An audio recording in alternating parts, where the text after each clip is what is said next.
All right, welcome to Quarantined Math, Day 3, even though this is actually Day 6 of quarantine, with special guest star Eponine, the Poodle. Today, we are going to be working on here in math analysis, if I didn't already say that. We're going to be starting to talk about what a derivative actually is. We're going to go with some pretty conceptual stuff today. So I would anticipate, we're not actually going to do any problems. We're still not going to get into the packet. We are just going to go with some, let's think about it, kind of ideas of the really what a derivative means, what the term is, and just some new stuff in math. All right, the day has finally come for us to really dive into derivatives and the idea behind them. Now you may recall on the very last day of classes, I mentioned that derivatives have a lot to do with slope. Now we know slope as the change in y over the change in x. You guys have worked long enough this semester with physics to know that delta means the change in, and that would mean so the change in y, how far the line moves in the y direction, over the change in x, how far the line moves in the x direction. Now, I'm going to write this just to be a little more clear as being the final position of y minus the initial position of y over the final position of x minus the initial position of x. Now, I think, again, all of us would be able to solve this no problem. If we say, you know what, this is the final point, that's the second point, this will be the initial point, then we can say, okay, y final, 2 minus y initial, negative 2, over x final, 1 minus x initial, negative 1, and we get positive 4 over positive 4, or find out the slope is just 1. Okay, now that was simple. That was crazy easy. I don't want you to get the idea of that's what this whole unit's going to be asking of us, because that was a little straightforward. But that's how the slope formula works, right? Now here is how we want to start thinking about the slope formula. We don't want to be thinking about the slope formula as just plugging in numbers of 2 points. We want to start thinking about the slope formula conceptually, right? So here's how we can look at the slope formula conceptually. We have the change in y over the change in x. Now the big thing for us right now that a lot of times is a concern in mathematics is that we have both 2 different variables in this problem. We have an x and a y. We need to not only know what is happening to x, but we also have to know what's happening to y. In general, that's just like, if we don't gotta have 2 different variables, we don't want to have 2 different variables. So what we're going to do is we are going to try to start thinking about slope not as how the line is moving in both directions, but how the line is moving specifically in the x direction. So here's the deal. The equation is going to stay the same in one part. The denominator is still going to be the change in x. That's not being any different. It has x there to start with. We want everything to be in terms of x. That's going to be how it stays. But we want to start thinking about the numerator in terms of x instead of in terms of y. So I'm going to start, I'm going to introduce something that some of you guys might have heard of, some of you guys might be familiar with, or might be revolutionary to you all. I don't actually know. If we wrote this line as a function instead of as just y equals mx plus b, right?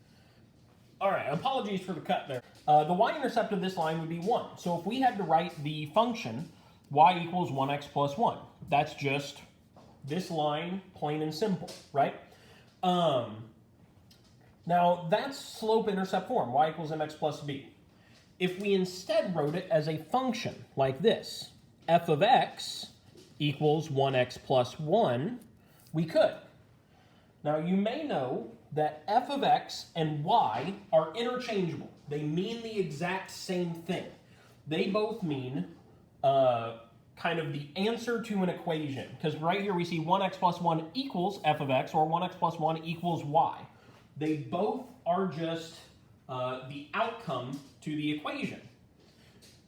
So what we can do, whenever we look at the numerator to this, instead of saying delta y, we can write this as the differences in the function whenever you're plugging in various values of x.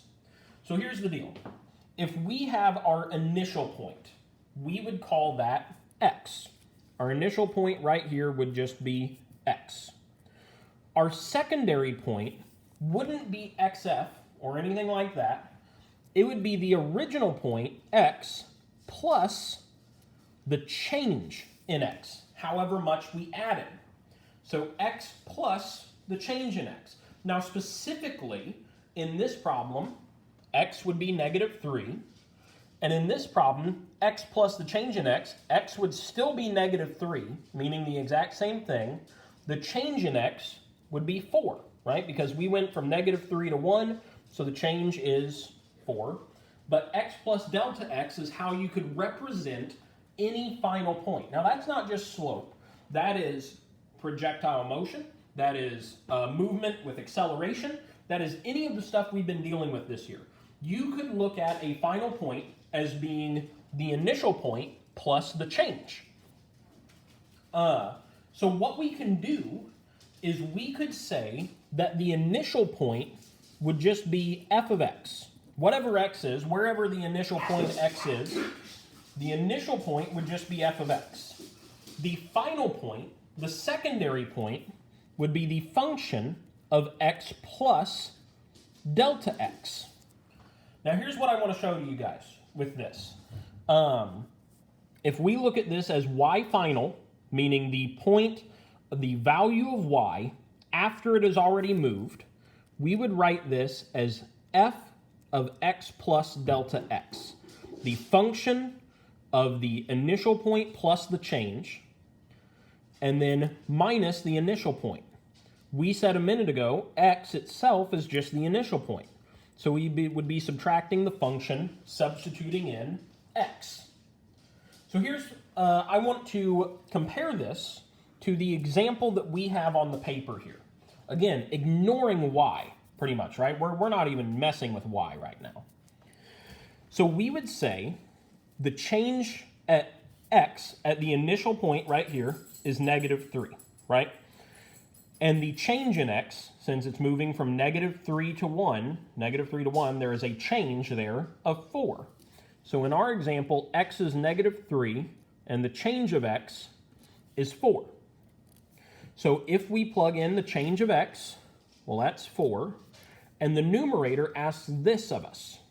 So we're taking a look at our original equation, y equals 1x plus 1, and we would be substituting in these values. Whenever we substitute in just x, we're just substituting in -3, right? So 1 times -3 is -3. -3 plus 1, well, that's -2. And then f of x plus the change in x, well, that would be -3 plus 4. So -3 plus 4, that makes +1. So 1 times 1 plus 1, well, that's 1 plus 1, that would be 2. So we see f of x plus delta x, or these combined making 1, we get 2, minus f of x, whenever we just plug in the x value in the equation, we get -2. 2 plus -2 is 4, or 2 minus -2 is 4. The denominator is 4, and we still get a slope of 1. So that goes to show that this math has some merit to it. This way of writing the equation gets us the same slope. Now you may be wondering, why are we making this nonsensically confusing, right? Like, this seems a lot more complicated than it has to be, and we just got the exact same answer as we did when we did this, the equation we learned when we were in Algebra 1. Well, the reason that we do this, the reason that we are rewriting this as the functions of x is because whenever we get into derivatives, derivatives deal with slope like we were talking about. But instead of slope like normal, we're looking at shapes like this. And you may be thinking to yourself, that shape doesn't have a slope. It's a parabola. Parabolas don't have a slope. Only linear lines have slopes. Well, you're right. This shape does not have a slope. However, this line, this parabola, has infinitely many points on it here, right? Every time I put a dot, that's like a point on the parabola, and I could draw as many of these as I wanted. Every one of these points does have a slope, meaning this point right here, that point has a slope. And you may be thinking, that doesn't make sense. Slope, by definition, is a rate of change. It's how a line moves vertically and horizontally between at least 2 points. So how could we be saying that a single point has a slope? Well, the idea is, much like whenever we were working on projectile motion, and we said that whenever the object reached the height of the parabola, the top of the parabola, it stopped being in motion, right? At least vertically. It stopped being in motion. It was only moving horizontally at that point. It reached equilibrium. Mathematically and scientifically, if we choose any given point of movement, let's even flip this thing over. Let's look like a typical parabolic arch we were working with. If we choose any one of these points, that point doesn't actually have, or does actually have, an independent direction. So every one of these points has a direction that the point is moving in. Or if this were an object that we were throwing, a basketball that we were tossing, doing a free throw with, right? Every one of these points has a direction. Meaning that if we just chose one of these right here, this point has a slope, and that slope tells us the current direction that the object is moving at that split second in time. And then whenever we choose another point, like this one, that point has a slope that tells us the exact direction that point is moving at that moment in time.